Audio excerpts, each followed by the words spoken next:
असत्य पे सत्य का प्रतीक विजयदशमी पूरे भारत में बड़े हर्षोल्लास के साथ मनाया जाता है।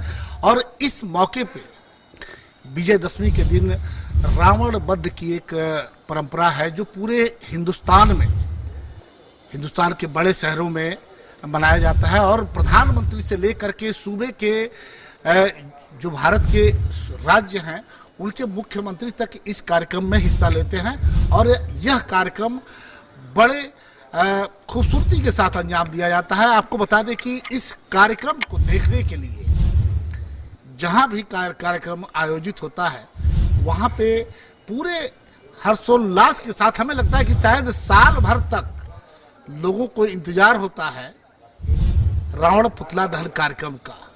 और खास करके बच्चों में ये काफी जागरूकता देखी जाती है, काफी उत्साह देखा जाता है कि वो इस कार्यक्रम को देखने के लिए पहले से तैयारी करते हैं।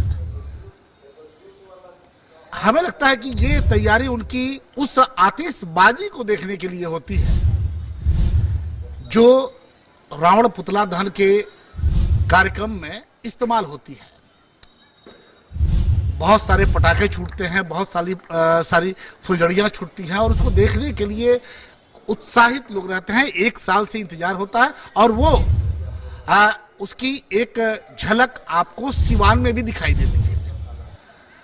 आने वाले 8 अक्टूबर विजयदशमी के दिन सिवान के इसी मैदान में, बीएमएचई शाह इंटर कॉलेज के इस मैदान में रावण पुतला दहन का कार्यक्रम होगा। आप देख सकते हैं कि पीछे लगभग 15 रोज से जो कारीगर हैं, मुजफ्फरपुर के से आए हुए कारीगर हैं, वो अपना काम कर रहे हैं। और लगभग पुतला का जो ढांचा है वो लगभग तैयार हो चुका है। इधर भी कुछ ढांचे रखे हुए हैं और रावण का कुछ अंग यहाँ भी, रावण, कुंभकर्ण, मेघनाद का कुछ अंग यहाँ भी रखा हुआ है। उनके चेहरे, आपको बता दें कि उनके जो मुखौटे हैं तीनों के, रावण का, मेघनाद का और कुंभकर्ण का, वो शेड में रखा हुआ है। बारिश का मौसम है, उससे बचाने के लिए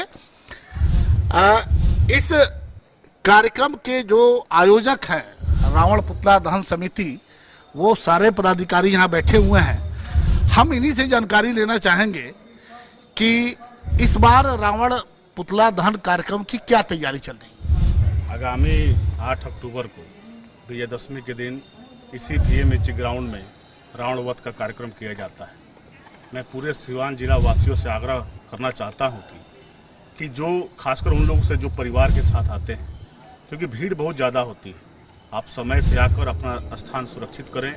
और हमारे समिति के सभी सदस्य इसमें लगे हुए हैं और हम लोग ज़्यादा चिंतित रहते हैं कि भीड़, आनंद फानन में भीड़ का कुछ दूसरा रूप ना हो, इसके लिए सभी लोग प्रयास करते हैं। और आज इसके लिए तैयारी की गई है। मुजफ्फरपुर से कलाकार आए हैं और सांस्कृतिक कार्यक्रम भी अब की पहली बार सांस्कृतिक कार्यक्रम का भी आयोजन किया गया है। कानपुर के कलाकार इसमें आने वाले हैं और हम लोग लगे हुए हैं इस कार्यक्रम को सफल बनाने के लिए। राहुल जी, हर साल तो यहाँ पे बहुत भव्य आयोजन होता है। इस बार जो पटाखे वगैरह उसकी क्या तैयारी है, किस तरह के पटाखे का इस्तेमाल किया जाने वाला है? इस बार भी पूर्व के भांति पटाखों की भरपूर व्यवस्था की गई है और कार्यक्रम असफल ना हो इसके लिए सभी समिति के सदस्य पूरे मनयोग से लगे हुए हैं। और इसके पूर्व में जो कार्यक्रम हुआ है उससे बढ़ चढ़ कर इस कार्यक्रम को भी हम सफल बनाने में लगे हुए हैं। और आपको आशा ही नहीं, पूरा विश्वास के साथ कहते हैं कि हम सभी समिति के सदस्य और प्रशासनिक पदाधिकारी को सहयोग मिलेगा और हम लोग 8 अक्टूबर को विजयदशमी के दिन रावण वध का कार्यक्रम सफल बनाएंगे। आप नाम बता दें अपना। राहुल तिवारी, रावण वध समिति के उपाध्यक्ष।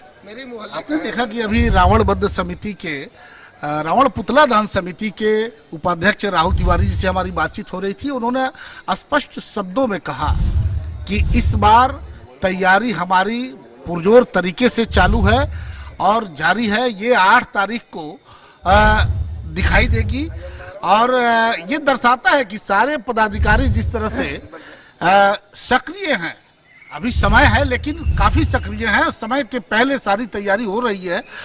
आपको बता दें कि इस बार जिस तरह से राहुल जी ने बताया कि सांस्कृतिक कार्यक्रम पहली बार इस मैदान में, चूंकि 2 बजे से लोग आना शुरू कर देते हैं और शाम को लगभग 7, साढ़े 7, 8 बज जाता है यहाँ से लोगों को निकलते निकलते। तो 2 बजे से लेकर के शाम के 5 बजे तक 3 घंटे का सांस्कृतिक कार्यक्रम होगा। वो काफी अच्छा कार्यक्रम होगा। कानपुर से आए कलाकार जो राम से जुड़ी हुई जो झांकियां हैं वो प्रस्तुत करेंगे। इन सब पर और रोशनी डालने के लिए हमारे साथ समिति के उपाध्यक्ष सुधीर जायसवाल जी मौजूद हैं। सुधीर जी, आप तो यहाँ के सारी व्यवस्था को देखते हैं, क्या लगता है इस बार प्रशासन की क्या तैयारियां हैं, चूंकि यहाँ पे भीड़ काफी बढ़ती जा रही है? चूंकि आपने बहुत अच्छा प्रश्न किया है, प्रशासन की बहुत चुस्त व्यवस्था है। आज सुबह भी चूंकि कमिश्नर आए थे, एक सेमिनार था शराबबंदी के लेकर, उसमें कमिश्नर साहब से भी बात हुई, एसपी साहब से भी बात हुई। चुनाव का आचार संहिता लगा है और स्पेशल फोर्स सिवान में चुनाव के मद्देनजर यहाँ आ रही है और पुलिस कप्तान ने कहा कि उस फोर्स को हम दुर्गा पूजा के बाद तक रखेंगे। इसलिए इस बार अगले साल से बहुत ज़्यादा पुलिस बल की स्पेशल फोर्स की व्यवस्था इस बार पूरे दुर्गा पूजा में जिला प्रशासन की रहेगी। सुधीर जी, आपको क्या लगता है कि चूंकि चुनाव भी इसी में एक उपचुनाव दरौदा विधानसभा का उपचुनाव भी हो रहा है और आचार संहिता भी लागू है, क्या ऐसा लगता है कि उसका असर इस तरह जो धार्मिक आयोजन है, चाहे वो दशहरा हो या रावण पुतला दहन समय ये कार्यक्रम हो, इस पर भी पड़ेगा? नहीं, बिल्कुल नहीं। चूंकि ये पूजा का कार्यक्रम 9 दिन का नवरात्र होता है और तमाम लोग इस नवरात्र में, चाहे जवान हो, बच्चे हैं, बूढ़े हो, चाहे बच्चियां हो, नवरात्र में 9 दिन व्रत रहती है और ऐसा व्रत है जिसमें इससे चुनाव को लेकर कोई किसी तरह की कोई बाधा आने वाली नहीं है। और अगले साल से मुझे विश्वास है कि इस साल और ही चढ़ बढ़ कर लोग इसमें हिस्सा लेंगे और बड़े ही धूमधाम से इस बार दुर्गा पूजा का उत्सव सभी लोग मनाएंगे। क्या कहना चाहेंगे, चूंकि यहाँ पे लगभग 20 से 25 हजार लोग हम लोग बराबर देखते हैं, यहाँ पे काफी संख्या में लोग आते हैं, क्या कहना चाहेंगे, उन लोगों से क्या अपील करना चाहेंगे? हम लोगों से अपील करना चाहते हैं कि खुशी का त्यौहार है, आपस में सब लोग मिलकर रहें और बिल्कुल ही शांति व्यवस्था में आए, बैठे। और इस बार रावण सेवा समिति, बद्ध सेवा समिति ने जो कार्यक्रम, सांस्कृतिक कार्यक्रम रखा, इसका 4 घंटे का आनंद मैदान में बैठकर अपने पूरे परिवार के साथ देखे और इसका आनंद ले और अंत में रावण का जो वध होगा, कंस का जो वध होगा, उसको देखे और इसका लुत्फ ले। वो सुधीर जायसवाल, उपाध्यक्ष रावण बद्ध सेवा समिति सिवान। चलिए, आपने देखा कि अभी सुधीर जायसवाल जी से हमारी बातचीत हो रही थी। इस रावण पुतला दहन कार्यक्रम को लेकर के उन्होंने बिल्कुल कहा कि जो आचार संहिता लागू है दरौदा विधानसभा उपचुनाव को लेकर के, उसका कहीं कोई असर इस तरह के जो धार्मिक आयोजन है, चाहे वो रावण पुतला दहन का कार्यक्रम हो या फिर दशहरा का कार्यक्रम हो, इस पर कहीं कोई असर नहीं पड़ने वाला। एक अच्छी खबर उन्होंने बताई कि चुनाव को लेकर के भारी संख्या में बाहर से सुरक्षा बलों को यहाँ पे लाया गया है, तो वो सारे सुरक्षा बल इस बार दशहरा के जो कार्यक्रम, जो लगभग 5 दिनों, सप्तमी से लेकर के द्वादशी तक का जो कार्यक्रम होगा, और इसी के बीच में 8 तारीख को ये रावण पुतला दहन कार्यक्रम होगा, इसका भरपूर फायदा पूरे सिवान वासियों को मिलेगा। और जब इतने भारी संख्या में सुरक्षा बल यहाँ जब मौजूद रहेंगे, तो हमें लगता है कि सिवान का जो दुर्गा पूजा है, जो दशहरा का मेला है, जो रावण पुतला दहन का कार्यक्रम है, वो काफी बिल्कुल संयमित अनुशासन के तरीके से मनाया जाएगा। अब देखना है कि 8 तारीख को जो तैयारी अभी से समिति के लोग इसको लेके चल रहे हैं, 8 तारीख को यहाँ का नज़ारा काफ़ी, एक बार हम चाहेंगे कि जरा कैमरे का रुख इस पूरे मैदान की तरफ करें। ये पूरा मैदान, 2 मैदान है इस ग्राउंड में।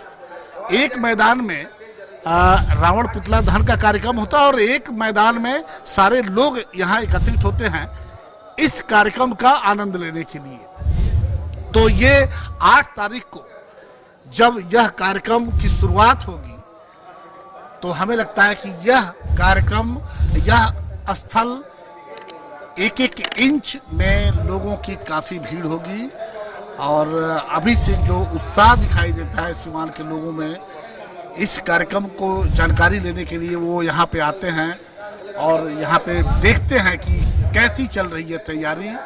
तो हमें इंतज़ार करना होगा 8 तारीख विजयदशमी का, जिस दिन इस सभा स्थल पे, इस मैदान पे रावण का पुतला धू धू करके, मेघनाथ का पुतला धू धू करके और कुंभकर्ण का पुतला धू धू करके जलेगा और एक बार फिर असत्य पे सत्य की विजय होगी। कैमरामैन नजरे के साथ कैलाश कश्यप, ATN लाइव, सिवान।